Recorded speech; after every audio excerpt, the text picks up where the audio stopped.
What's up, YouTube? It's your boy Dr. Kojo here, your Hollywood mental health expert, and we're going to be talking about a common question that I've received quite a few times, and I know I've answered it online, but I'm going to answer it in a longer video. That way we can get to the nitty-gritty, right? And I'm probably going to answer a lot of these questions in longer YouTube videos. I want to build more of that personal connection with my community here, my neurodivergent community, my mental health community, my comedy community. I love each and every one of you all. I wouldn't have this platform without your attention, so I'm very grateful for that. I gotta say that. But let's go ahead and get into the question. The question is it worth it to pursue an autism diagnosis, right? Person who has asked this question, more than likely, if they're not at least a teenager, they're an adult, and they've gone their whole life knowing that they're different from other people. The word neurodivergent probably wasn't a thing when you were growing up, so you were just a little bit different. And then over time, you realize that there's something that's going on, and a lot of people are having the same experiences, and the majority of their symptoms can be better explained by a condition called autism or ADHD or bipolar disorder. This can go for anything, but let's talk about autism specifically. And I'll give you all the answer. The answer is yes. It is still worth it to pursue an autism diagnosis, or any diagnosis for that matter. But when you talk about autism specifically, I think it's very helpful to know, that you're on the spectrum, because if you are, you will need some support. I've been saying this online, and we'll keep repeating it because we don't know who we're gonna reach. We don't know who needs to hear this message. But if you are indeed on the spectrum, you will need some support, right? So we know about the different levels, like level 1, level 2, level 3. If you are, old term used to be Asperger's, right? The DSM-5 doesn't categorize it like that anymore, but the old term was Asperger's, or high functioning autism, which would be like level 1. You're verbal, you're able to communicate the majority of your needs, but you still do rely on external sources and other people for help. And when you are level 1, or what they used to call Asperger's, sometimes it can be quite confusing and frustrating because you appear to have it all together. You look as if you're somebody who is independent, you're functioning on your own, you need no help from nobody, you got it. But silently, you may be struggling. And these people fall through the cracks a lot. And this is often the community that pursues a diagnosis later in life. Now, you may not be in this specific category of people, but I think it's still important to pursue a diagnosis for any mental health condition. But if we're talking about autism, it's so important to pursue a diagnosis because that way you can have a diagnosis. And all a diagnosis is just a word, it's a term that better explains the majority of the symptoms that you are experiencing. So if you struggle with eye contact your whole life, if you had a hard time speaking up for yourself, if you've been masking your whole life, if you've done things that are consistent with the autistic experience, and you go and seek professional help. And even if you don't seek professional help, see, I live in the United States of America, where getting a diagnosis is a privilege. I don't know how it is in other countries. I know in the UK, they have the NHS. I have a lot of my followers from the United Kingdom, my UK boys and girls, they try to explain to me how things are over there. I don't fully understand it, but I know here in the United States, to get a diagnosis, it is a privilege. You do have to have maybe a job that gives you insurance so you can go see somebody, or maybe you're paying out of pocket and you have money, but you have to have money or some sort of resource most times to pursue a diagnosis. And I hate that. I really do, because a lot of people will fall through the cracks. And there's people who might be watching this video right now. I know for sure there's people who watch my shorts, people who watch my TikToks and my Facebook videos, and they know, and I know as well, but they know that in order for them to get a diagnosis, it's going to take probably a couple of years, because they're not in a position where they have the financial resources. They may not have a job, and even if you have a job and the resources, the waiting list might be so long. So what happens is you look online and you find a diagnosis, like let's say autism, and you identify with it, and people will self-diagnose. And I'm not too against self-diagnosis, because a lot of people who have self-diagnosed have eventually gone to a professional, and then they have actually been able to get the a professional to validate their experience and say, oh, you indeed do have autism, you do have ADHD, you do have bipolar 2, or whatever the condition it is that you think you have. So self-diagnoses should not just be thrown away. And as a clinician, I have to be aware of that. People are sometimes afraid to come to the clinic because they think that, oh, I self-diagnosed, so my experience is not going to be taken as it's anything that's legitimate. It is legitimate, because this is what you have been going through. And you don't want to, medically gaslight somebody and try and tell them, no, there's no way that you can be autistic. There's no way you can have this or that condition, because you're not a clinician yourself, so you don't know how to diagnose it. Which is true, you don't know how to diagnose, but you have lived your life and you know with experiences you've been through. So if you're watching videos online and you see people who have had like strikingly similar experiences to you, and you're like, that's it, that makes sense to me. I don't think that you should suppress that voice. I think you should pay attention to that voice. And even if you aren't able to get professional help for months, years, it's okay to identify with something and have a goal in mind to one day professionally, get that diagnosis. But adults don't realize, and especially the Black community, unfortunately, we don't do a good job about talking about mental health. If somebody is different for lack of a better term, they'll be labeled as crazy. If somebody's taking medications, they'll be labeled as crazy. If somebody has an IEP plan in school, they'll be labeled as a bad kid. And it's important to have a term so you can put a name to these things, because unless you put a name to whatever's going on, we don't know how to address it. And most importantly, you don't know how much support and what type of support you will need to get through life. And that's one thing that's very specific about autism. You will need some support. You will have to rely on sources outside of yourself to get through this life. There's no way that you can thrive and be your best self. Hear me out. There's no way you can thrive and be your best self as a neurodivergent individual in a world that's not designed for you. Like, this world is designed for neurotypical individuals. It's not designed for you if you're neurodivergent. So does that mean that you can't have the life that you want to live? No, you can have the life that you want to live, but you got to tweak a couple of things. You got to take a couple of screws out, put some things here, You got to be a bit of a magician. We have to figure out a couple of things.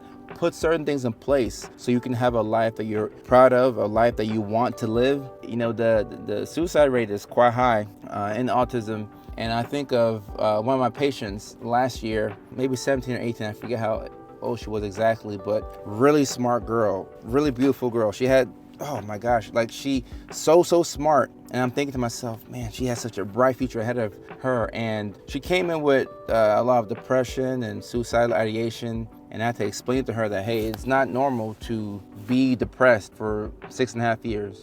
But when that's your life, when that's your experience, that's all you know. But I had to explain it's not normal to be depressed for 6.5 years. So a lot of times when people go see mental health professionals, you go see somebody, and to be honest, a lot of mental health professionals are not good. They suck. I'm not saying that I'm the best. I think I'm good. I think highly of myself, but that's not the point here. But a lot of mental health professionals, you go in, they give you a questionnaire, and after 15 minutes, you get back to them, they give you a prescription for Zoloft. They tell you to have a nice day, and they'll say, we'll see you soon, throw a peace sign up and just let you go about your way. And I hear these stories, and I've heard them multiple times, and I'm thinking to myself, that's not how you do things. You have to spend time with a patient. How are you gonna know? How are you gonna get the diagnosis right? If you get the diagnosis wrong, you're not gonna get the right treatment. Like, that's the very first step. But this patient had been experiencing depression for 6-7 years, and I diagnosed her with ADHD, and I was about 90% sure, 95% sure that she was autistic as well. And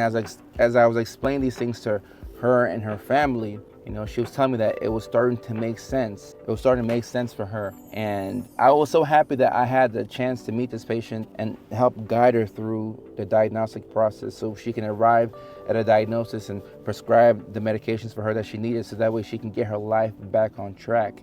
And I worked with her for a couple of months, and I feel like she did pretty well. At least like when I left, she was still doing really good. And it made me think about how many people, how many kids, how many young adults, how many teenagers are living life as an undiagnosed neurodivergent individual. And your body, your whole system, your whole fiber of being, everything is rejecting this world as we know it. And you're realizing that it's almost impossible for you to thrive in this world the way it is. And without adjusting a couple of things, life can be like a living hell. And that's how it was for my patient. And, as she was telling me her story and talking about, the fact that, she didn't want to be here, I had to tell myself, I'm like, well, she's right. This experience that she has told me, there's nothing glorious about it. There's nothing, I see why this person doesn't want to be here. And as I explained to her, I said, hey, you are worthy, you're loved. A lot of people care about you, but the way you're living right now is not conducive to ever thriving in life. We got to get you out of survival mode. Once you get out of survival mode, life is so beautiful. I'm just looking out here at the sun that's shining on my face, and it's making this melanin pop out. I got my curls going. got a little bit of gas in the car, got some food here, got my scrubs here. My mom called me last night. I heard from my parents. Like life is very beautiful, but if you've been living life in survival mode, there's no way that you can appreciate the beauty that life has to offer. There's no way you can be present because every waking moment is spent on trying to just survive. Now, I've been in survival mode. It's very taxing. There's nothing fun about it. And there's nothing about survival mode that makes you want to keep going, honestly. So explain to the neurodivergent patient or individual that, hey, the way you're living right now, you are really doing the best that you can. You were giving me 100% of everything you have. Maybe you only got 17% in the tank, but you're giving me everything you got. You gotta be kind to yourself. You gotta forgive yourself. Forgive yourself for past versions of you and everything that you had to do to fit in. Forgive yourself for the masking. Forgive yourself for all the times that you didn't like the person that you were. But today's the first day of the rest of your life. And we're gonna construct a life for you. Like, your life has to change. We're gonna give you a whole new life. Now, it's not gonna be anything like drastically different, but there's gonna be small things that we're gonna do that are gonna make life, is gonna make your outlook so much brighter. And whether that's, let's say you're autistic and you struggle with communication, right? If we do things to help you communicate a bit better, then now you're able to communicate with people, you're able to make eye contact, or you're able to do, at least you're able to meet a minimum threshold of certain things that you can do in a social setting that allows you to talk to other people and to listen and to be present without having to resort to substances. As we know in the neurodivergent community, alcohol, drug use, cannabis use, super high,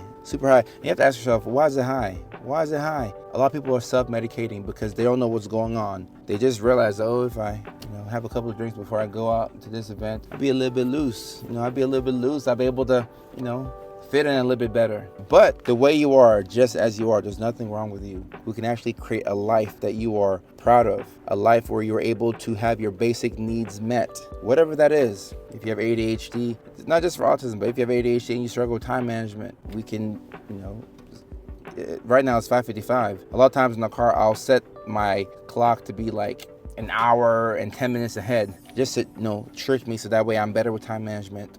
Or I'll set a fake deadline here and there, right? I struggle to wake up. I once had an assistant.